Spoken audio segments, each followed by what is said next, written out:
Arkansas SNAP benefits are changing. There will be a ban on buying things like soda, candy, and soft drinks with the benefits. July 1st will be the first day that it takes effect, and it's a pretty highly debated topic. Governor Huckabee Sanders plans to address the state about it today. 5 News reporter Claire Everbach joining us now with more on this. Hey, Claire. Good morning, Joe, Tiffany. Well, the governor didn't give a specific rundown of what she will cover in her speech today, but she did submit a request to the U.S. Department of Agriculture back in April 2025, seeking approval to ban certain items from being purchased with SNAP benefits. Arkansas was not included in a recent federal judge's order blocking SNAP food restrictions in 5 states. So the state's waiver remains on track to take effect July 1st. In Arkansas, SNAP benefits cannot be used to purchase candy, soda, fruit and vegetable juices with less than 50% real juice or other beverages containing artificial sweeteners. According to the Arkansas Department of Human Services, the agency distributes tens of millions of dollars in SNAP benefits across the state each month. Officials say the waiver helps ensure those benefits are used on items that provide nutritional value. The department says improving the health of Arkansans is one of its top priorities, and encouraging SNAP recipients to use their benefits on more nutritious foods is an important step toward that goal. Again, the governor is expected to make an announcement about Arkansas's food stamp program at 10 a.m. Claire Everbach, 5 News. Thanks for that, Claire. Well, new this morning, Crawford County Emergency Management is sharing reminders about water safety. Yeah, it comes after a busy weekend for the search and rescue team. They say early on Sunday, the team helped a motorist who was stranded after turning around on an off-road trail. The person had 2 flat tires, but the team was able to guide him to safety. Emergency Management says after significant rainfall there in the county, waterways can quickly become dangerous, so it's important to respect the current and be careful in swift water.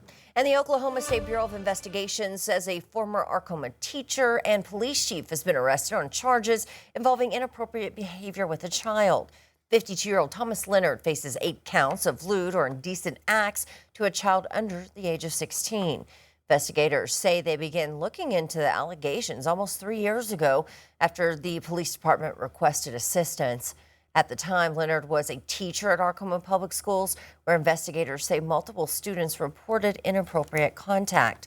Now, Leonard turned himself in after a LaFleur County District Court issued an arrest warrant. Well, over the weekend, President Trump announced that he'll nominate a former Oklahoma State trooper to lead immigration and customs enforcement. The president says that Lance Scheuer is his choice to lead the agency. Scheuer is a Marine veteran. The president said in a social media post that he is a proven leader and has firsthand experience getting illegal immigrants off the streets. Well, Arkansas law enforcement are now speaking out about growing concerns for groups on social media who record themselves confronting alleged child predators. Yeah, they warn people acting like watchdogs may actually cause more harm than good. Tanya Modrzewski has the story. You've probably seen these groups on social media, confronting adults they believe are child predators. Some of those videos racking up thousands of views. Law enforcement says turning those confrontations into criminal convictions isn't always straightforward. Which is hard for me to do with somebody else's evidence. And now a local social media group, Arkansas Catch a Predator, posted on Facebook what's believed to be a recorded conversation with Pulaski County Prosecuting Attorney Will Jones over frustrations of their information on alleged predators going nowhere. What do we do about somebody that has those kind of chat logs and are able to get them arrested? Like, what do we do? I think you get law enforcement involved. Sergeant Corwin Battle, who's the commander of Internet Crimes Against Children with Arkansas State Police, says internet crimes are growing by the thousands. Of course, when we started out, we had very few cyber tips, across the state.